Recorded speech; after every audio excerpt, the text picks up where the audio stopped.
Arestado ang isang bagong abogado at dalawa niyang staff dahil sa pangingikil umano sa kliyente.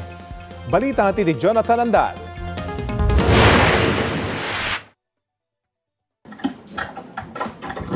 Hindi kami. Nagagalaw. Yung sa attorney ano? Pangalan mo? Anong pangalan mo? Inaresto ko kayo sa salang travel extortion. Sa kanya mismong opisina, inentrap ng NBI ang babaeng abogadong ito at dalawa niyang staff. Ang atraso, pangingikil umano sa kanilang kliyente na tinakot pa umano nilang ipinapapatay daw ng nakalaban nila noon sa kaso.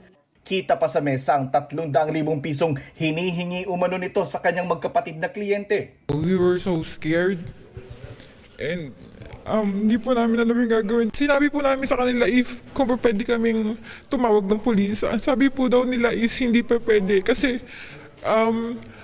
madadamay daw po lahat, papatayin daw po lahat. July 15, kung hindi daw po kami makakapagbigay, papasukin daw po yung bahay namin. Maski daw po yung mga batang anak namin, papatayin at gagamitin para lumabas kami at mapatay.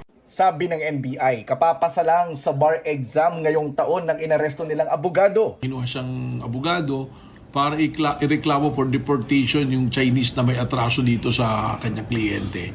At ang nangyari, natalo yung kaso, hindi na ipa-deport.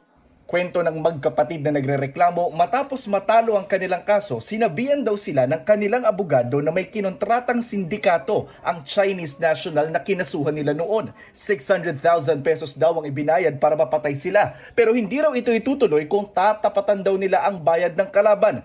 Dahil kakilala naman daw ng staff ng abogado ang sindikato, pwede raw humingi ng discount. Kahit daw po 600 yung binayad ng kabilang party, 400,000 na lang daw po ang dapat naming ibayad para hindi na daw po matuloy ang pagpapatay sa aming magkapatid. Gusto na naming tumawag sa pulis. Ang sinabi po nila, wag kasi contact yan ng Chinese.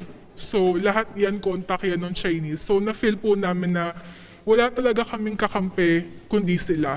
Kaya po naging ganun yung tiwala namin talaga. Naniwala po kami. Sa 400,000 pesos na hinihingi, 100,000 daw ang naibigay nila sa kanilang abogado na bayad daw para payagan silang makatakas at makalipat ng tinitirhan. Pero pagtataka ng mga biktima, bakit sa abogado nila idadaan ang perang ibabayad nila sa umano'y sindikato? Ang pera po is dumadaan po sa isa sa mga staff ng attorney na kinuha namin, which is yun po yung medyo nakakapagtaka. Ang pinagdadalhan daw po nila ng pera, ang leader ng sindikato na meron silang connection is nakakulong daw po. Sinubukan ng media na kunan ng pahayag ang abogado at dalawa nitong staff, pero tumanggi sila. Pero huwag niyo po kami tutukan ng camera. Ride po namin to. Humindi na po kami umpisa pa lang. Sabi ng NBI, posibleng madisbar ang kapapasalang na abogado.